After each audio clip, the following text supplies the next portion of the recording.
Brian and Kenzie in the morning. And Chicago's alternative all day. Q101. Brian and Kenzie on Q101. Very appropriate song to come out here. Now, we have a show plan for this show. Believe it or not, it starts at 4 in the morning, even the day before. I mean, we're talking about what we're going to do tomorrow during the breaks, to be honest. Yeah, we fill up this thing, and we want to make sure every segment is chocked full of entertainment, goodness, audio, some intriguing interactions with you. That's what makes this show what it is. A pretty popular show in Chicago. We can always be more, and we'd like you to pass on, Brian and Kenzie, that name of the show and the podcast to anybody you know, just at least one person. Start there. But then let it reach out. Don't be afraid to brag about the show that you enjoy. What are you doing? To other people. It does sound like he's running for mayor. I'm not really sure what this is. Don't be afraid to brag about me. Don't do it. But the show plan is going. Let's see. Can I tear something up here? Why do you tear it up? I'm tearing up Are part you of the show making a plan. mess? Well, because Case threw a wrench in the Case is going to things. have to clean that up. Yeah, clean this up afterward. Sir, yes, sir. It was just about 10 minutes ago. Case threw a wrench in the show plan by in the middle of talking about his appearance tomorrow night for Picnic at, what's the bar again? Goodnight John Boy. That's 905 West Randolph from 5 to 7. I will be at Goodnight John Boy with Stella Artois and Neutral Vodka Seltzer.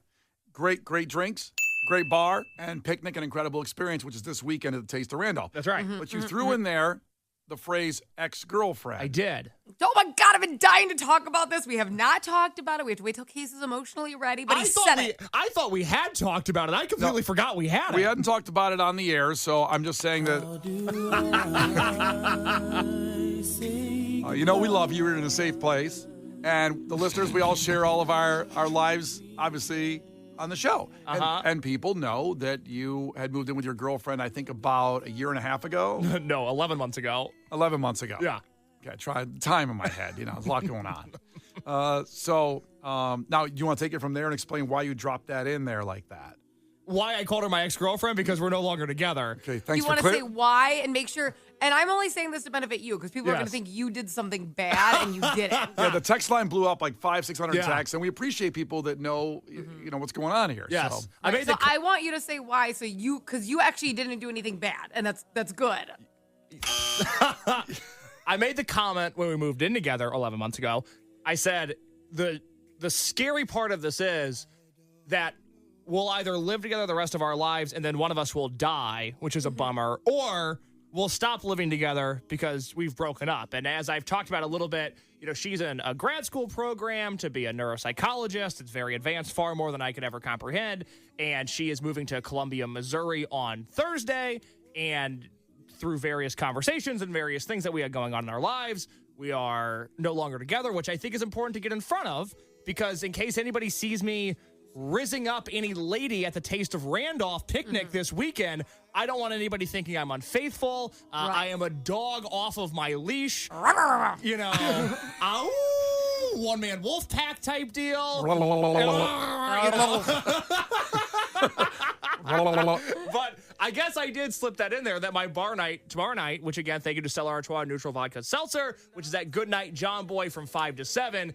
It is during a time in which she is packing up and moving out of said apartment, which is very weird to think about. Yeah, and we're with you. Listen, we talk about this every day off the air, and you were holding on to it, and you just kind of blurted it out, so want to make sure everybody knows what's going on, because you do have, a chance to rizz up with some of the ladies. And I have to watch say, out. Watch out, ladies. Look out, Chicago. There's a hurricane coming through. Oh, boy. I have been Case's biggest hype man during this, okay? I'm excited for him. I think it's fantastic that this happened at the beginning of summer versus like the beginning of winter, right? It's not fantastic it happened, but it's fantastic before summer. I was very happy with what I had going on. I know, but at the end of the day, you were going to have to be in either going to be in a long distance relationship for a super long time and then end up in Missouri, whatever. Oh, nice. Very good. So you're going to have to either do that or this is what happened. So I think it's great that nothing horrible happened where you have to have this resentful feeling. Nothing like that's going on, which is really nice. There's also no regret. You weren't like, I fumbled. Like, that didn't happen, right? No, like my ex, we've been living together for the last week and a half, broken up. Like, it's fine. We're not yelling at each other. Everything's fine. It's a sad situation more than it is like I hate that person. fine. But I think it's time for Case to bounce that ass this summer. I'm so excited for him. I think he can have a blast. What do you mean bounce his ass? His Oh, ass okay. or someone else's ass? He needs to be in these streets. He needs to Wait, have whose fun. ass is Well, bouncing? yeah, first let's start there because I understand screets. He's in the screets. Yeah. But is it his ass that's bouncing? Is it someone Okay. else's? Yes, like have fun. Yeah, you know. He should. And listen, we've all been through a breakup, and you're handling it way more adult than I can even fathom. I thought if this ever happened, it was going to be losing you for a month off the air and having to check in on you every couple minutes. And you guys handled this. She's amazing, by the way. She's great. She's amazing. Yeah. And both of you have handled this so well that I think a lot of people out there can relate to a breakup never like this. You know what I mean? Like respectful adults. Oh, Yes, I got, you hit me respectful- with a double negative. Yeah. I got confused for a second. Yeah, Yeah, respectful he's saying adults. how he's very surprised that two adults are being adults. Yeah, That's what he's saying. I'm very surprised by that. Well, normally relationships don't end truly where nobody did something really bad. That's why you see people hate each other because somebody usually does something not great, and that's why it happened. Right. So, Right. but I think you're gonna have an awesome time. And I always said that your girlfriend was like on the shy side and stuff like that. And then you're kind of like, a wallflower. And I was like, you need to find your yin and yang. You guys were yin and yang. You need to find somebody like super fun who's going to get you to try stuff, okay? Oh, This that's is oh my good. god! I don't want to try stuff. I'm gonna That make you try sounds stuff. awful. I will say, I don't know if you guys saw the news story. Dakota Johnson no longer together with Chris Martin of Coldplay. Let's go. Dakota Johnson Let's single. go. Okay, all I'm saying, ask questions, follow the money. Maybe I show up to picnic with Dakota Johnson. I would love that. Please date Dakota Johnson. I would like Kenzie. I'm working on it. It doesn't get there without you shooting your shot. And so Okay. maybe the listeners can help you compose a DM to Dakota Johnson. You know, I had a really stupid thought. I did think a few days ago. I go, well, I guess I'll be single by Lollapalooza, and that Sabrina Carpenter is playing Lollapalooza. I guess just in case that's a good thing. Maybe I could go after Sabrina Carpenter just hypothetically. That's a dumb thought I had a few days ago. No, it isn't. Your money, you don't even know it. Oh God, let's rewatch Swingers right now. Oh, the rest hell of the yes. show is just us watching Swingers. I can- Well, you have to watch. You have to watch this week. What? The breakup. I don't know that. What is that movie? Oh, she's right. Yeah. So at this time on Friday, 8 o'clock on Fridays, Case does a movie review. And he hasn't had one this week. He's been throwing some titles out there. Yeah, I'll be totally honest. He said Brokeback Mountain. It's the anniversary of Brokeback Mountain. And I go, yeah, I mean, it was a phenomenal movie. I don't know how you're going to review that. And I said I would review it like a normal movie. It's okay that they're gay. It is okay. I'm not saying Brian that. doesn't know how to handle the whole situation. No, I'm not saying that at all. I just thought for some reason I thought it'd be really weird because it's a very emotional. He's like, it's very gay. That's not true. I mean, That's it is. what you want to say. No, it is true. I'm talking about. I don't want to give a spoiler away in the movie. I don't know anything about it, but I know 2005 is when Brokeback came out. It came out in December. I don't want to do it around Christmas time, but I go, it's Pride Month, 20th anniversary of Brokeback. Maybe we do Brokeback this week. Do it next week. You have to do the breakup this week. Well, not to get too far ahead. Next week is the Blues Brothers for the 40th or 45th anniversary of Blues Brothers. Yeah. Well, Brian's more comfortable with that. Look at him go, yep.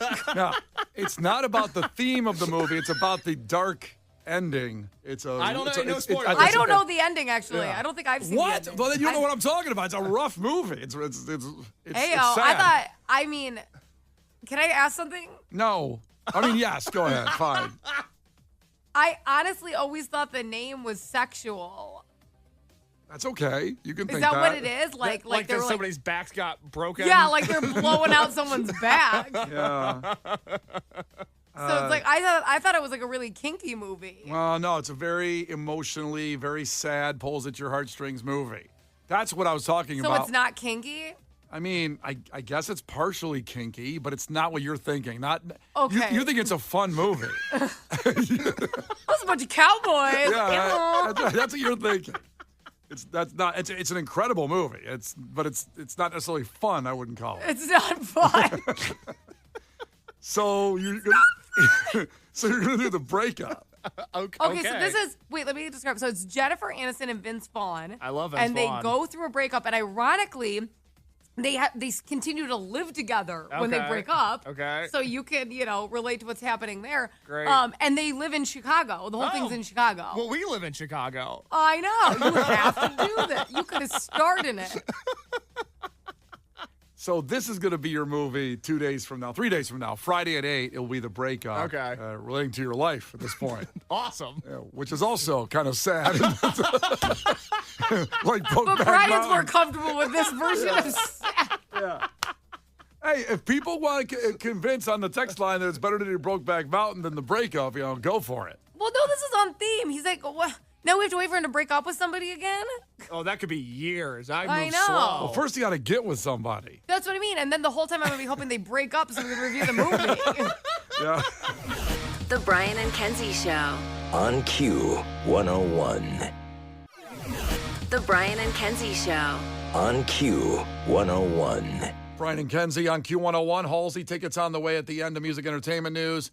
And also audio of what the woman does who owns the Breaking Bad house when people come by to take pictures in front of it. You have to hear this audio coming up in a sec. First off, breaking news of a story we've followed for, it seems like it's like the last year at this point, but Justin Baldoni suffers a devastating $400 million blow in his lawsuit against Blake Lively and Ryan Reynolds. The case has been thrown out. We'll get to the details on why, but Kenzie, first, catch us up in your great 30-second way on on who was suing who and why. Okay, so here's what ended up happening. It Ends With Us is a book that they decided to turn into the movie. Justin Baldoni bought the rights to that, kind of wrote the screenplay, etc. Blake Lively gets casted. Yay, she wants to be a participant. However, she starts kind of hijacking the movie. She wants to have certain scenes in it. It gets really, really controlling.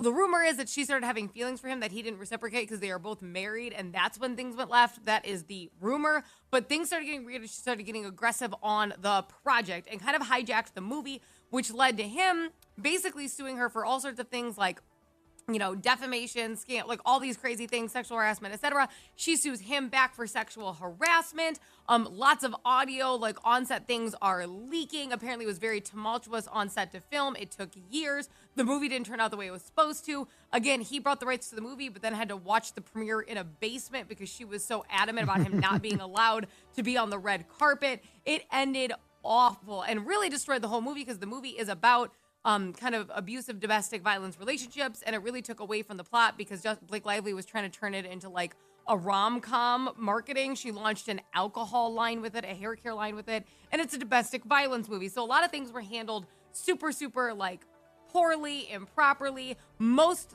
civilians are on Justin Baldoni's side as you see the leaked audio and things like that. However, court is court, proof is proof, and they've now been struggling with that on the lawsuit side of things. Whoa, got all that? Okay. I was kind of on Blake Lively's side because she was awesome in The Town, but also, which is such a dumb reason. I don't care. I can have my own reason. Brian was on Blake Lively's town when he knew, Blake Lively's site when he knew no information about the story. Yes. Yeah. His reasoning was, well, she was in the town. She's probably innocent. Yeah. I'm going to verbatim quote him one morning, and he walked in and goes, I feel kind of bad for Blake Lively. And I looked up so fast. I'm like, what did you say? Hey, there's two sides to every story because his lawsuit got thrown out. His lawsuit did get thrown out? $400 million lawsuit thrown out. And here is the word on the judge. It's been thrown out by a judge who found that the 37-year-old former Gossip Girl star's accusations were legally protected and therefore immune from suit. Now, here's what the judge said. Judge Louis J. Linman. Boy, is that a judge name if I ever heard one. He's allowed Baldoni to amend his lawsuit and refile it. So this could go on for years. And it will. And a handful of the allegations that related to the interference with the contracts. Judge Lyman said that Lively's allegations were protected by the litigation privilege, therefore barring legal claims from the defamation actions. The New York Times reporting on the claims that says it was also protected under the fair report privilege, which allows media outlets to cover legal proceedings without incurring defamation liability. Reynolds, Lively's husband, Ryan Reynolds, was accused in the suit of defaming Baldoni by calling him, quote, a sexual predator. Yep. The judge found that Reynolds was relying on Lively's versions of the events, which then he had no reason to doubt because it's his wife, and she said that. So that's why that is protected under that. That's why it's thrown out, basically, and part of that. They're trying to protect, peoples, as it happened to either gender or whatever, they're trying to protect people's rights, and when they're claiming like sexual harassment and stuff. Unfortunately, that doesn't mean that it can't be used improperly in certain scenarios, because this is, in my opinion, absolutely, a defamation. They try to destroy his life. He has daughters. He has a wife, basically because they couldn't do whatever they wanted, which sucked. But again, the judge found that wasn't, when you go like that, it's a he said, she said deal, and you don't know what the exact truth is. I thought he had receipts, but apparently not enough to make it go forward in the defamation. Yeah. Now here's the rub, a little turning the knife in.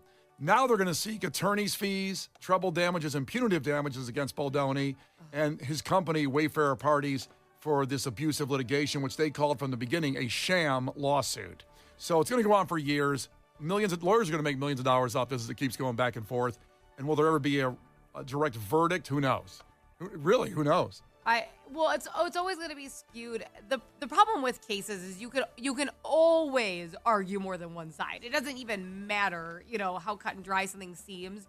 You can always argue more than one side. I will say that when you look at stuff, some things got, I think, a little too flirty at one point on both of their ends. The rumor is that Ryan Reynolds found out that Blake Lively was kind of having feelings towards Justin Baldoni, which I don't think he reciprocated as much as she did. And he lost his mind, and he's like kind of obviously a powerhouse in Hollywood, and then really tried to destroy Justin Baldoni's entire career. And Blake Lively, not wanting to mess up her marriage / like have negative energy with Ryan Reynolds, this huge person, was like, yeah, actually he's just sexually harassing me. Kind of just jumped on that ball, like, please save me, husband, was kind of the vibe, because he started requesting the dailies, which is very weird for an actor to do. It means you want to review every clip that was taken to that day, even if they're not going to use it. And they're like, why would Ryan Reynolds, your husband, review our dailies? Like, weird things like that started That's exactly what I would do in that situation. Yes. 100%.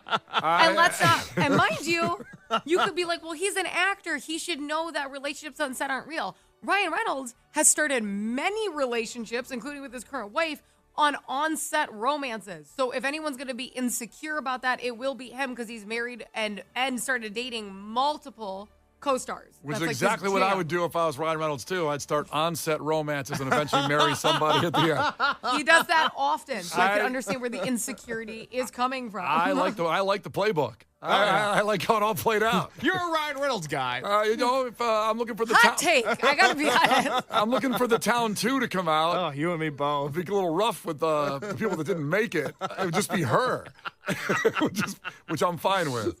All right, so listen, it's going to go on for years, and we'll report updates as we go along. Every day, we won't do that. Okay, something a little lighter, but not for the people that came to take a picture with the Breaking Bad house. So fans of Breaking Bad go to the house, which is where, of course, the filming happened, and somebody owns that house, and they put the house on the market in January for $4 million. Well, why'd they do that? Because people come by and take pictures in front of the house all the time, because Breaking Bad, one of the greatest shows of all time. And the woman that owns it is Joanne Quintana. And this is hilarious. This was filmed of people coming up to the house. And what she does, she sprays them with a hose if they get too close to the house. Oh. Here's the audio. Like me, because I'm not a Jack Mormon. Yeah, get him, Joanne. Get him, Joanne. Have you seen anything else but Breaking Bad stuff since you've been here? You can take a picture from that corner. Do not get close. And no tripod, no nothing. Just quick snap. One picture, then you go. She's ordering people to go to the other side of the street, take a picture, no tripod. But I love the guy, the family member. Like me, because I'm not a Jack Mormon. Yeah, get him, Joanne. Get him. That's the kind of support system we all need. It's kind of sad, too, because the hose, it's not a strong stream. Oh, it's a bad hose. It's kind of like just a trickle. Yeah, trickle. She's still hitting them, but, certainly getting the support there, I'm not a Jack Mormon. Yeah, get him, Joanne. Get him, Joanne. But they're going to sell the house eventually. Well, they put it up for $4 million. I don't know if someone wants to buy it to deal with the same thing they're dealing with. When you have a famous house, people want to come by and take a picture. So the owner of the house currently, her parents bought that house in the early 70s. So it's a house that family has lived in for 50 years now. In a conversation with People Magazine, the homeowner, People Magazine was saying, well, what do you think about all the people that love Breaking Bad? And they make a point, a pilgrimage almost, to come to this house to take a photo. Shouldn't you be nice to them? Her quote was, so the whole world's a fan. Doesn't impress me, which I thought was excellent. But I am on the side of the people in this one. I do not like that the homeowner is as aggressive as she is. If you agree to let the filming happen there, you have to let 15 years of people. If they just want to take a photo, you got to let them take a photo. If they intrude on your property, if they pull pranks on you, that's one thing. But people taking a photo is not necessarily an evil thing. Because you almost have to know what you're getting yourself into when you're signing up for a show with like a big cast. It wasn't like a weird indie film that you're like, I did not know. However, they could never have predicted it was going to be the show that it was. I know, but it is still a huge, like, it was still very famous people. You know what I'm saying? It wasn't like this underground, like, film. Yeah, right. But I also think to the fact that they probably came to and said, like, we want to use your house. We like the look of it, like the neighborhood. Here's 15 grand. Can we use your house? 15 grand? They bought the house in the 70s. They probably bought the house for $5,000. For a nickel. See, I do also feel worse when somebody owns the house previously. Like, this happened, and this is, whatever, you're laughing at me because I like it. But Twilight. I'm on board. You got me. The Cullens house, people travel. Like, a lot of it, even though the movie's set in Washington, most of it was filmed in Oregon, okay? Wait, what movie are you talking about? Twilight. Oh, Twilight, okay. Yeah, so everyone likes to go to the Cullens house. They do, like, the whole tour because it was all filmed in the same area, so they go see everything. So they go to the Cullens house, and they owned the house first, and it's kind of up in the woods. So they're gated where you can't get to it at all. And they get super mad at people for visiting. Now, I will say it's like they were asked to film there. They're like, you have the perfect house for the Cullens. Can we please? So they already live there. But if you're ever going to buy a famous property, you have to know what you're getting yourself. You're buying a famous property. And luckily, a lot of these end up being like Airbnbs. Like Bella's house from Twilight is an Airbnb. People can go take pictures. Nobody cares. It's all good.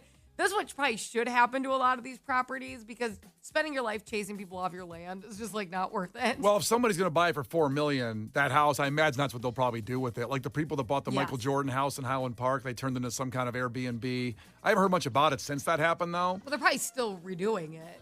They got to leave it just like it is.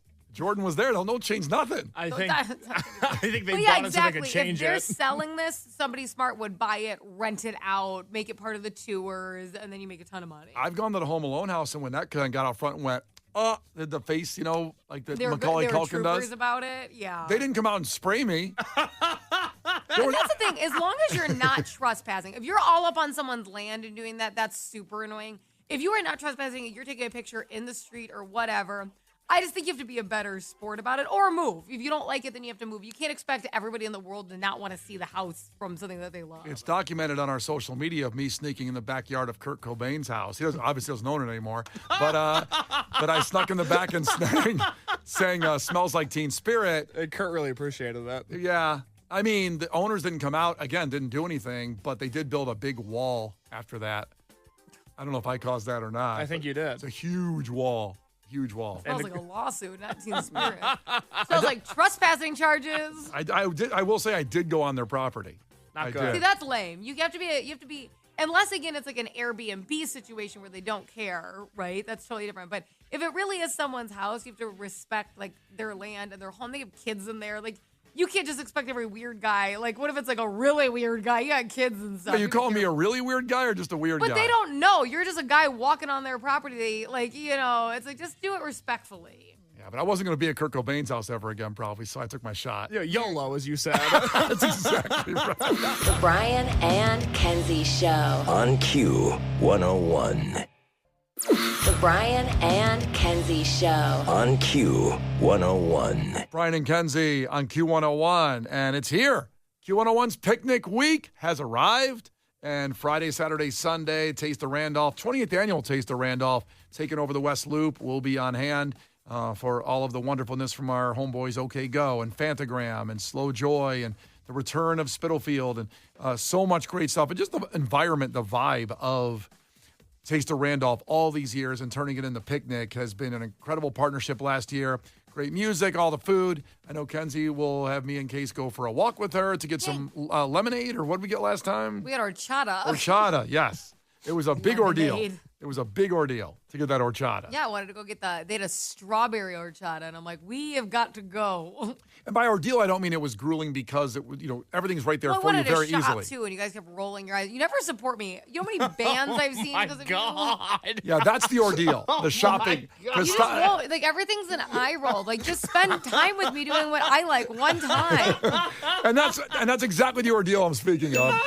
He was annoying. And I know a lot of people go there to shop, enjoy music, eat, and you can do all that. That Kenzie loves that part of it. Where I don't mind looking around. I just don't want to go in every place and examine everything You're for just sale. like, we're gonna keep walking. We'll go to one booth. We're just keep walking. I'm like, Yeah. Do you remember last year, Kenzie, when Brian almost signed up for a kickboxing gym when we were walking did. around? And it was like a 3-month contract. Do you remember it was a contract? It was. The guy was awesome. He was super nice. I competed, and I was a Papa Shot. Yeah, it was. Yeah. Well, and then he got a picture of Case and I because he thought we were dating. Remember? So that's right. He's like, you guys are adorable together. We're like, thank you. Yes, I've always said that. Imagine what kind of shape I'd be in now if I got the kickboxing classes. Imagine, Brian. I bailed on him. I really. Well, they were kind of far from your house. Like, you're not going to drive 30 minutes every day to kick. You're not going to do this. I could drive 30 minutes to kick something. I might be able to do that.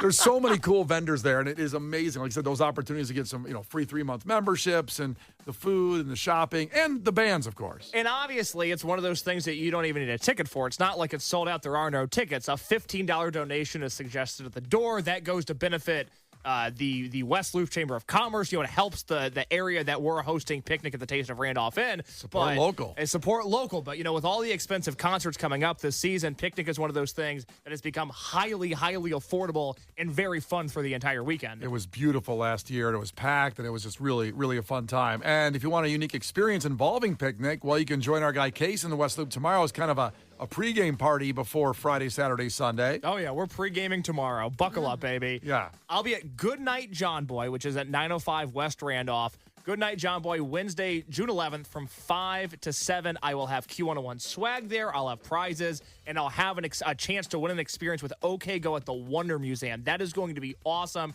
You're going to get to hang with OK Go in a really special setting. You can win that tomorrow night. 5 to 7, Goodnight John Boy. That's 905 West Randolph. And thank you again to Stella Artois and Neutral Vodka Seltzer for making that happen. They're and sponsoring Case now for his Hell Hot yeah. Boy Summer. Check it out. Hot Boy Summer. I should note, if you're going, I don't know if I want to hang out with Case, I will again note that Josie, who everybody loves, is a huge fan of Goodnight John Boy, so it's going to be a good time. It's actually a very cool bar. Yes. I can second that. Yes. Look at you glomming on to Josie's people and taking them to you. They're her people. I know. She has a much higher approval rating than I do. I'm trying to leech off of her. Yeah, it's okay. You know, Reach away. It's fine. if you don't remember, clearly on the show, when Case went to Vegas for watching backyard wrestling, Josie came in and filled in, and boy, did people fall in love with Josie. They loved Josie. Oh, yeah. No, everybody loves Josie. I get it. Everybody wants me to be Josie. I'm sorry. I don't know what to tell you. Josie's gone, okay? She's not coming back. It's like The Sopranos. It's over. Get over it. Move on. By the move way, on. 18th anniversary of the final Sopranos episode today, so go home and watch that. Is that right? That's Wow, right. Amazing. Well, listen, text in your takeaway right now, 312-591-8300. Something that is memorable to you about today's show. Something that's stuck into your brain about today's show today. 312-591-8300. Text in your takeaway right now with Brian and Kenzie on Q101. The Brian and Kenzie Show. On Q101. Keep your takeaways coming in, 312-591-8300. Vince checked in from 708 and says, just reminiscing about the times when Josie was a part of the show. For those 3 days, it was so good when Case was gone. Case is on a vacation far away, alone in Vegas like a loser. Josie's on the phone taking calls all day. Give her a ring 'cause she's the new producer. Case is gonna lose his job tonight. Watching underground wrestling fights. Yeah, Case is gonna lose his job tonight. Josie. Wonder what she's doing right now. I don't know. She's probably happy somewhere. Keep your takeaways coming, 312-591-8300 after Papa Roach. Lay them all out for you. The Brian and Kenzie Show. Q101. What a jam. Papa Roach, Brian and Kenzie, Q101. Lauren's on her way in. I love that song. Gets me emotional. It sounds like you're eating a burger. We're not getting emotional. Let me try it again. I love it. What was that? I love the song. Oh my God. Love my boys and Papa Roach. Lauren's on the way in. And Case, what do you got for takeaways? Look at our takeaways going here. Matt from Crown Point checked in his takeaway. Put your pants on. We're going to Burger King. Whopper, Whopper, Whopper, Whopper, Junior, Double, Triple, Whopper, Flame Grill taste with perfect toppers. I rule this day. Lettuce, mayo. I guess you can't do that with your pants on. Second verse. I didn't know. I thought the chorus was going to kick it. I didn't realize So it was did the I. extended mix. Let's see why it's a longer version. Here we go. Whopper, any Whopper my way. Woo! Rule your season today at BK. Yeah, get your pants on. We're going to Burger King. Kenzie, what do you got? Marshall texted in, takeaway, Case had a girlfriend. Oh, jeez. Grab horns. Damn. All right. Harsh. Wow. He's got a fun summer coming his way. I am not worried about it. I'm his wingman. I'm his ass-shaking wingman. Let's get it, Kate. Let's get it. Kenzie's going to get like 50 phone numbers this summer. You're not going to get anything. It's going to lead to Kenzie going on dates. Listen, whatever happens, happens. 82 side pieces lined up. Oh. Finally, a takeaway from Adam the electrician. Takeaway. Dust in the wind. Boner killer. All we are is dust in the wind.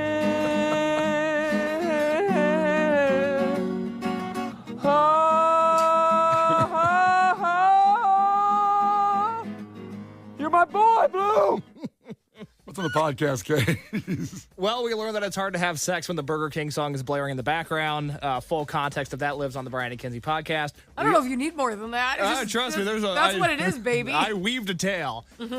The other thing is that the Brian and Kenzie podcast could save your life today. If you're ever wondering what to do in a bear attack, we finally have a little jingle that could save your life. Again, not that I anticipate anyone listening is going to get attacked by a bear, but just in case, you might as well listen to the Brian and Kenzie podcast. We tell you how to survive a bear attack. And shockingly, unrelated to that, there's a new episode of Kenzie's Crimes that does not feature any bears. Or does it? Oh, da-da-da. Check it out. That's the thing about bear attacks. They happen when you least expect them. Remember, one kind of bear you lay down, one kind of bear you got to fight. It's like Fight Club, Bear Club. Make sure you check out the podcast anywhere you get it. Anytime you want to listen to it, it's right there for you. Brian and Kenzie in the morning. And Chicago's alternative all day. Q101.